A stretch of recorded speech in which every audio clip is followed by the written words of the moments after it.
오늘은 마태복음 5장 1절부터 12절까지 나오는 팔복 가운데 후자의 4개의 복에 대해서 여러분과 함께 말씀을 나누겠습니다.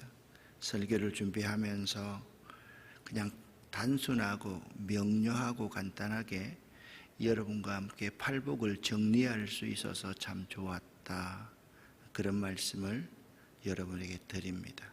마태복음 5장 6절부터 12절까지의 강해입니다.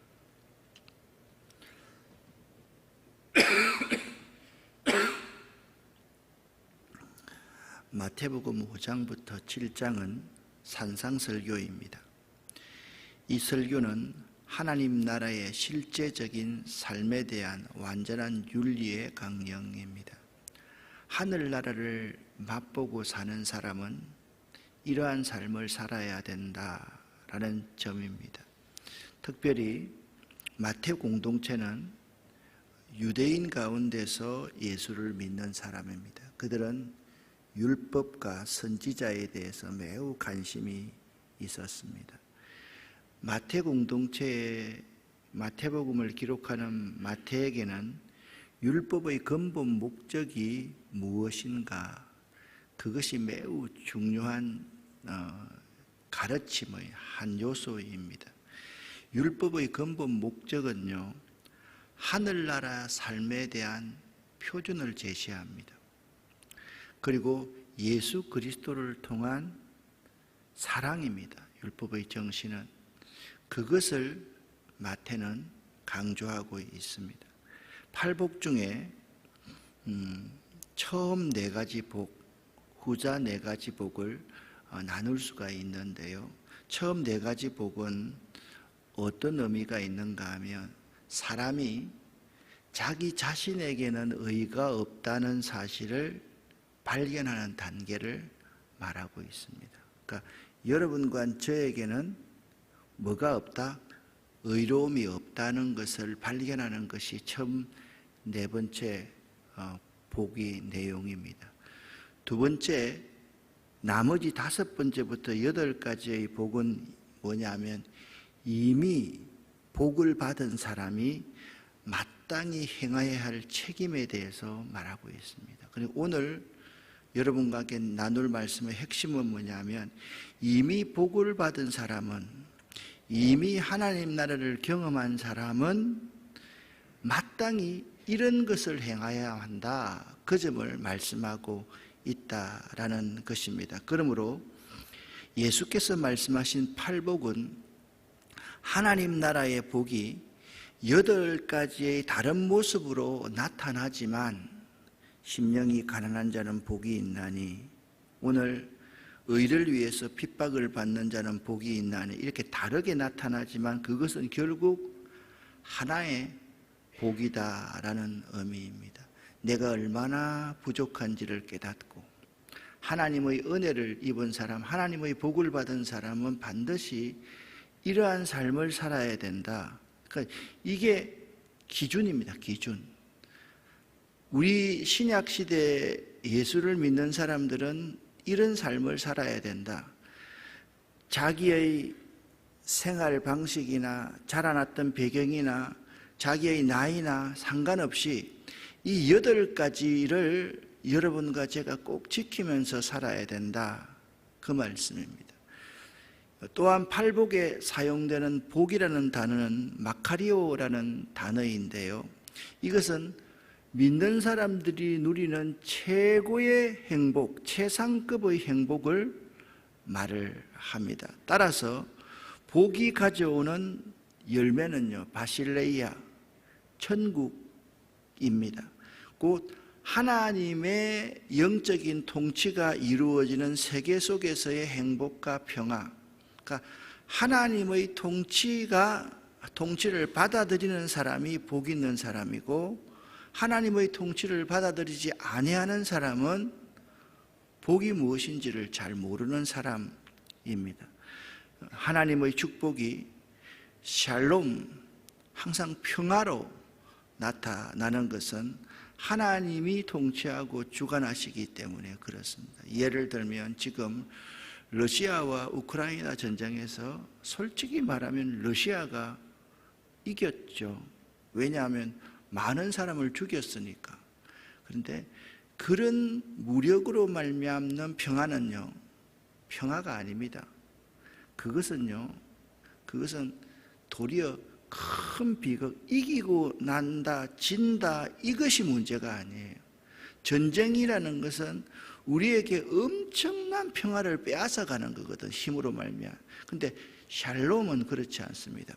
거대한 200m, 300m의 폭포에서 물이 떨어집니다.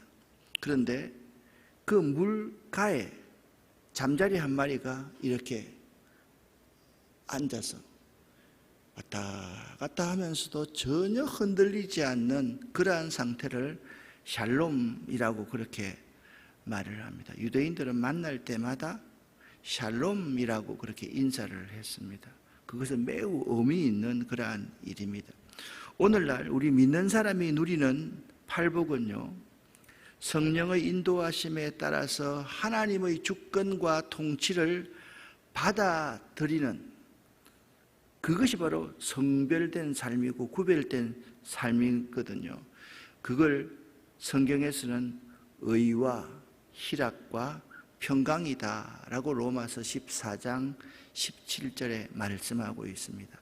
하나님의 나라는 먹는 것과 마시는 것이 아니요 오직 성령 안에 있는 의와 희락과 평강이다.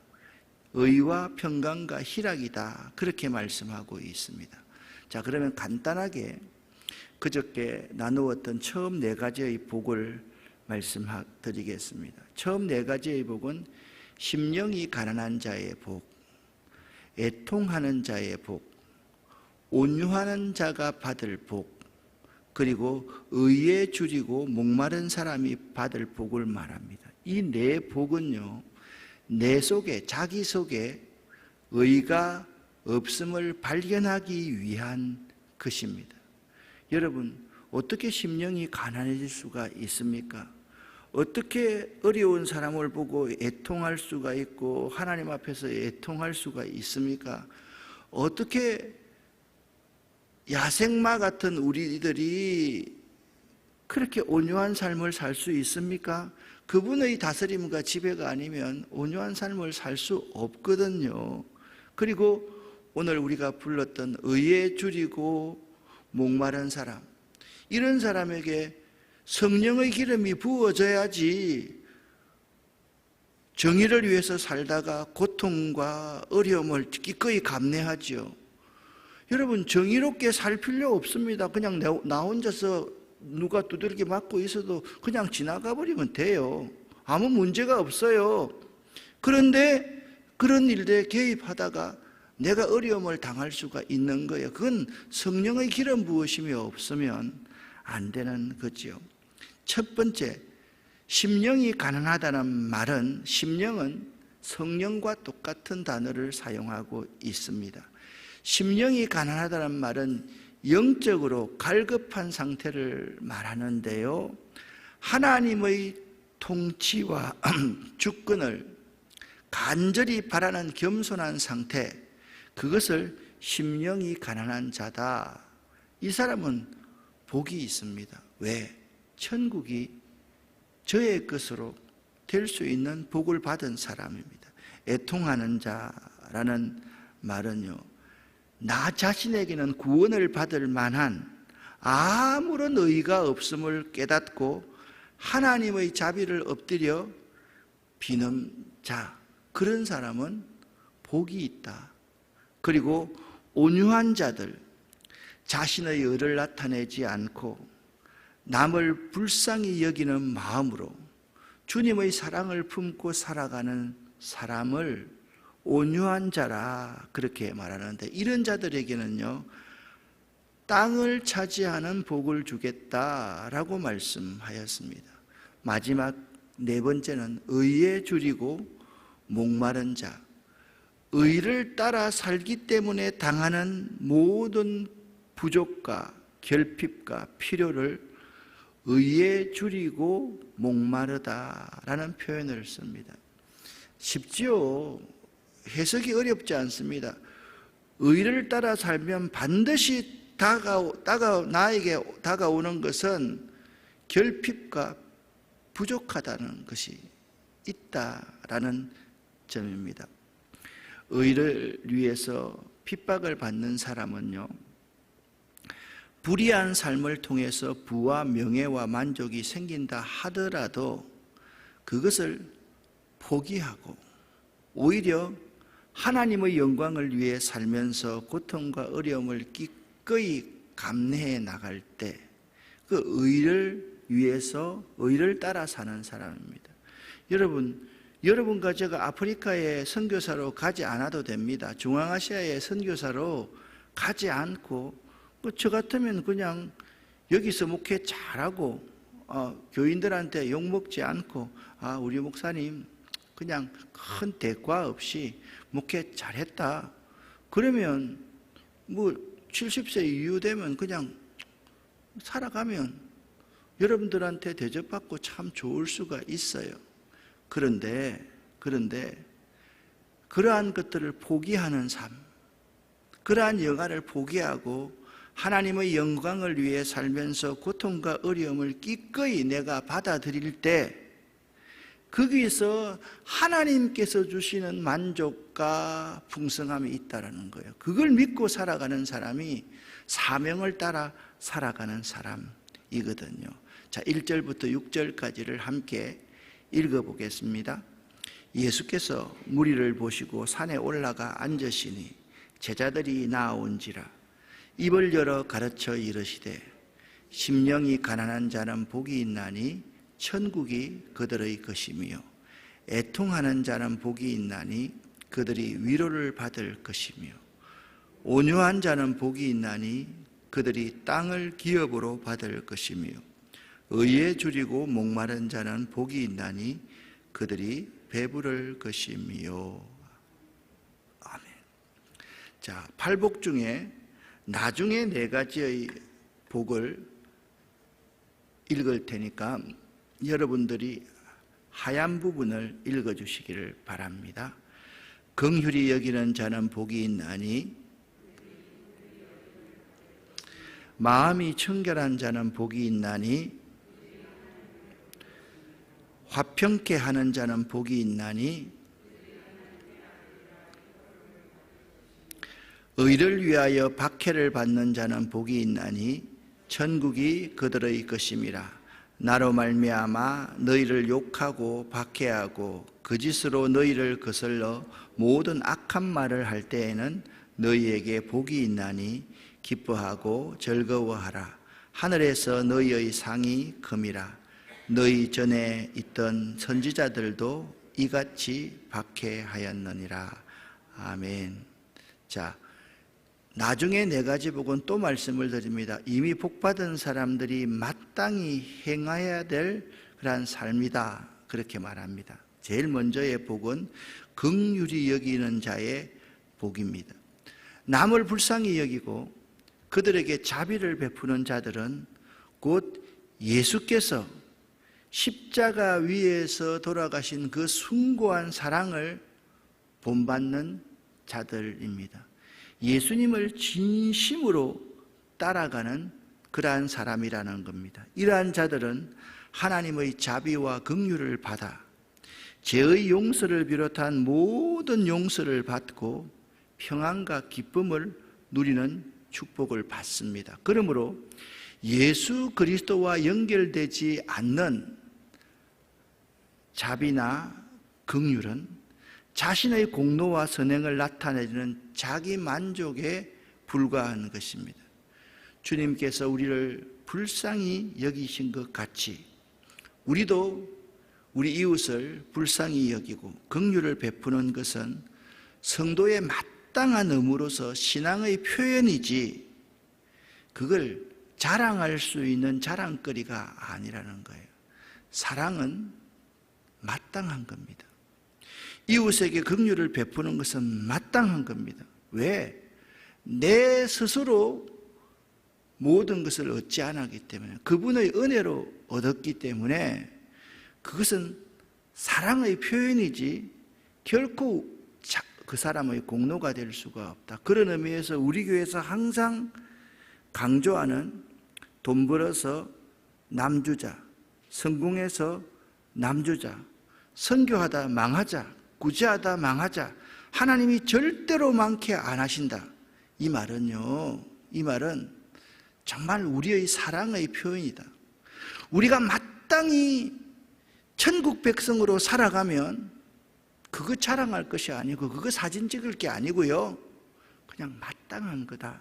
그 점을 여러분은 꼭 알아야만 합니다.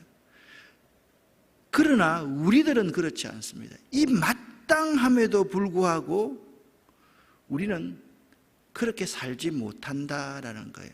그런 우리 같은 존재라 할지라도 우리 하나님께서는 그런 우리들을 불쌍히 여겨 주십니다.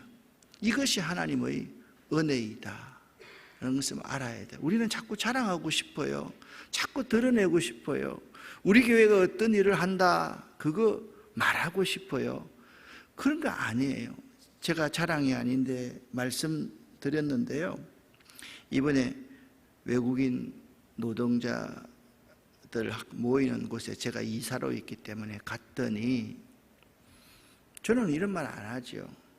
목사님, 우리 사할린 동포들에게 아름다운 교회에서 쌀을 많이 주셔서 떡국떡 만들어서 다 나누어 주게 하셔서 참 감사해요.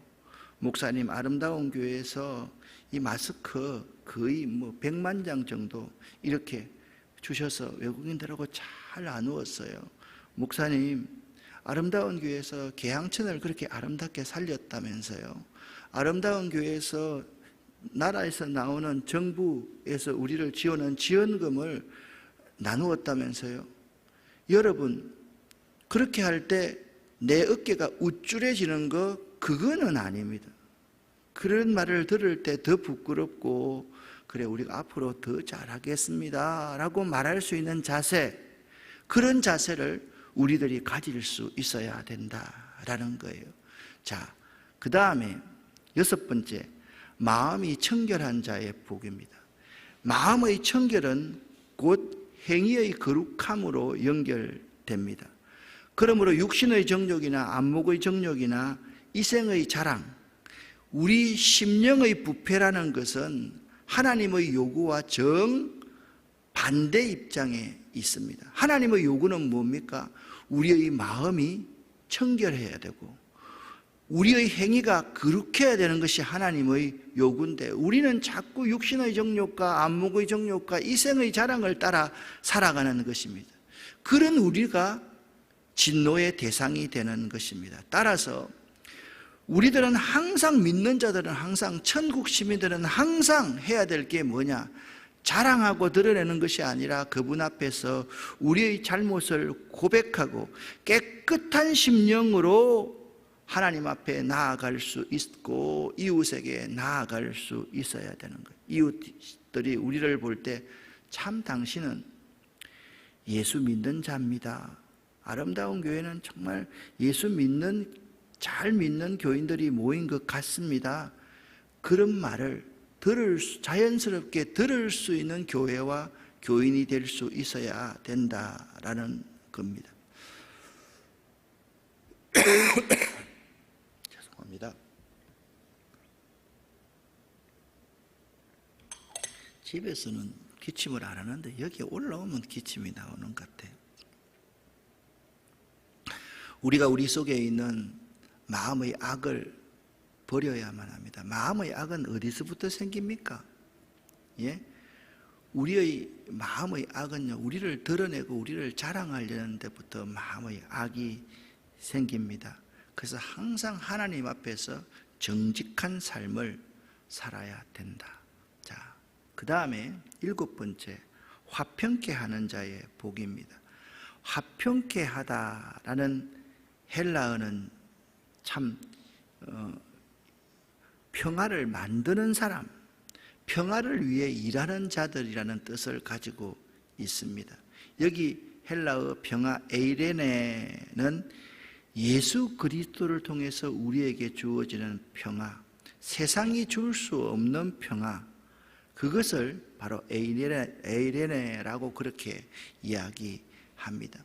그러므로 우리 하나님께서 하나님과 우리 사이에 막힌 담을 헐어버리기 위해서 십자가에 예수 그리스도를 죽게 내어주셨는데, 이 예수 그리스도가 진정한 평화를 만드는 분이신 동시에 평화를 위해서 일하시는 분입니다. 우리가 피스메이커가 된다는 것은 이런 의미가 되어 있습니다. 아무런 죽어야 될 이유가 없는데 십자가 위에서 다른 사람을 위해서 죽어지는 것, 그것이 바로 피스메이커의 삶이라는 점을 알아야만 됩니다. 무엇 조건 때문에 죽는 것은요, 평화를 위해서 일하는 사람이 아닙니다. 오늘날 예수 그리스도 안에서 구원받은 평화를 얻은 자들은 항상 평화를 위해 일하는 자들로 살아가야만 합니다. 제가 요즘에 자주 말씀을 드리지요. 예수 안 믿는 사람들이 우리 예수 믿는 사람에게 바라는 것은 딱 세 가지입니다. 그걸 기억하십시오. 첫 번째, 우리들이 그들의 삶의 표준을 제시하기를 원합니다. 예수 믿는 사람들만은 그들이 언제나 정의와 약자의 편에 서기를 바랍니다. 예수 믿는 사람들만은 이 물질적인 것을 추구하는 삶이 아니라 보이지 않는 영적인 삶을 추구하기를 바라는 것이 예수 믿지 않는 사람들이 우리 교회와 우리들에게 바라는 삶임을 알아야만 합니다. 우리들이요, 항상 십자가 위에서 하나의 미랄이 되는 삶, 이 세상 가운데 빛과 소금이 되는 삶, 그런 삶을 살 때 우리들이 피스메이커로서 살아가는 사람이다, 그런 교회다라고 말씀드릴 수가 있습니다. 여러분, 예수 믿으면서 교회 와서도 날마다 트러블 메이커로 살아가는 사람이 많습니다. 교회 안에서도 트러블 메이커로 살아가는데 세상에 나가서 어떻게 피스메이커로 살아갈 수 있겠습니까, 여러분? 교회가 싸우는데 세상에 나가서 어떻게 십자가 위에서 나를 죽일 수가 있겠습니까, 여러분? 정말 하나님 나라의 본질과는 전혀 다른 삶을 살고 있는 거예요. 특별히 정치적인 입장을 견지하는 분들을 보면 이건 예수 믿는 사람이 아니에요. 그 지역민이지. 얼마나 우리가 하찮은 삶을 살아가고 있습니까? 우리가 얼마나 대단한 존재인지 압니까? 하나님의 형상으로 만들어지고 작은 하나님으로서 이 세상에 살아가야 될 사람들인데 우리가 그렇게 살지 못하고 있다라는 말입니다. 마지막으로, 의를 위하여 핍박받는 자는 복이 있나니. 자, 이게 네 번째, 의에 줄이고 목마른 자는 복이 있다는 말과 의를 위하여 핍박을 받는 자는 복이 있다라고 말씀하고 있습니다. 의를 행하다가 핍박을 받는 자들에게는 하나님 나라가 준비되어 있습니다. 하나님 나라는 의의 나라요 평화의 나라이므로 의를 따라서 사는 것은 하나님 나라 백성으로서의 마땅한 삶의 태도입니다. 많은 신앙인들이 세상과 타협함으로써 의를 위해 고난을 받거나 의를 행하는 데 너무나도 인색합니다. 그런 의식도 아예 없습니다. 이것이 물질의 풍요함만 누리고 살고자 하는 오늘날 신앙인들의 모습입니다. 오늘날 신앙인들의 모습을 정의해보라. 그러면 의를 위해서 살아가야 되고 약자를 위해서 살아가야 되고 정의를 위해서 살아가야 되고 내가 쓸 것이 많이 있다 하더라도 이웃을 위해서 쪼개어서 나누어 드리는 그러한 삶을 살아야지. 이게 신앙인의 모습인데, 신앙인의 모습이 욕심 덩어리의 사람, 이기적인 사람, 움켜쥐려고만 하는 사람이라고 한다면 이게 어떻게 하늘나라를 체험하고 살아가는 사람이라고 할 수가 있겠습니까? 여러분, 복 받으십시오 하면 아멘 하면서 정의와 약자를 위해 살아가십시오. 돈 벌어서 남 주십시오. 그러면 아멘 하는 사람 아무도 없지 않습니까? 우리가 왜 그런 삶을 살아야 됩니까? 우리는요, 참 가치 있는 삶을 살아야 될 존재인 것입니다. 구별된 삶을 살아가야 될 존재입니다. 왜인지 아십니까? 우리에게는 하늘나라, 영원한 하늘나라가 주어져 있기 때문에 그렇습니다. 이 땅이 마지막이면 그렇게 안 살아도 됩니다. 그런데 이 땅은 하늘나라를 위한 아주 중요한 이전 단계라는 사실을 여러분이 알아야만 되는 것입니다. 자, 이미 복받은 사람이 마땅히 행해야 될 삶이 무엇인지를 여러분과 함께 생각을 해보았습니다. 여러분은 이미 복받은 자의 삶을 살고 있습니까? 오늘 8가지의 복을 처음부터 끝까지 한번 쭉 읽어가면서 오늘 말씀을 마치려고 합니다. 함께 생각하면서 말씀을 읽어가겠습니다. 심령이 가난한 자는 복이 있나니 천국이 그들의 것이며 애통하는 자는 복이 있나니 그들이 위로를 받을 것이며 온유한 자는 복이 있나니 그들이 땅을 기업으로 받을 것이며 의에 줄이고 목마른 자는 복이 있나니 그들이 배부를 것이며 긍휼히 여기는 자는 복이 있나니 그들이 긍휼히 여김을 받을 것이며 마음이 청결한 자는 복이 있나니 그들이 하나님을 볼 것이며 화평케 하는 자는 복이 있나니 그들이 하나님의 아들이라 일컬음을 받을 것이며 의를 위하여 박해를 받은 자는 복이 있나니 천국이 그들의 것임이라. 나로 말미암아 너희를 욕하고 박해하고 거짓으로 너희를 거슬러 모든 악한 말을 할 때에는 너희에게 복이 있나니 기뻐하고 즐거워하라. 하늘에서 너희의 상이 큼이라. 너희 전에 있던 선지자들도 이같이 박해하였느니라. 아멘. 오늘도 팔복을 묵상하는 하루, 팔복의 삶을 실천하는 하루가 될 수 있기를 예수 이름으로 간절히 축원합니다. 기도하겠습니다. 살아계신 하나님 아버지, 이 8가지의 복의 의미, 우리들이 얼마나 부족하고 연약한 존재이고 우리에게서 나올 수 있는 의는 0.0001%도 없음을 오늘 이 시간 발견할 수 있게 도와주심을 감사합니다. 이미 복받은 자로서 이러한 복을 이 세상에 나누어 줄 수 있는 복의 근원들이 저희가 될 수 있도록 도와주시옵소서. 오늘도 장례 절차를 마무리하는 우리 김철호 집사님, 이영경 권사님, 그 가정에 하늘의 놀라운 복을 허락하여 주시고 우리 교우들 가운데 하나님께서 허락하시는 복을 누리고 살아갈 수 있도록 도와주시옵소서. 예수 그리스도 이름으로 축복하옵고 간절히 기도 올립니다. 아멘.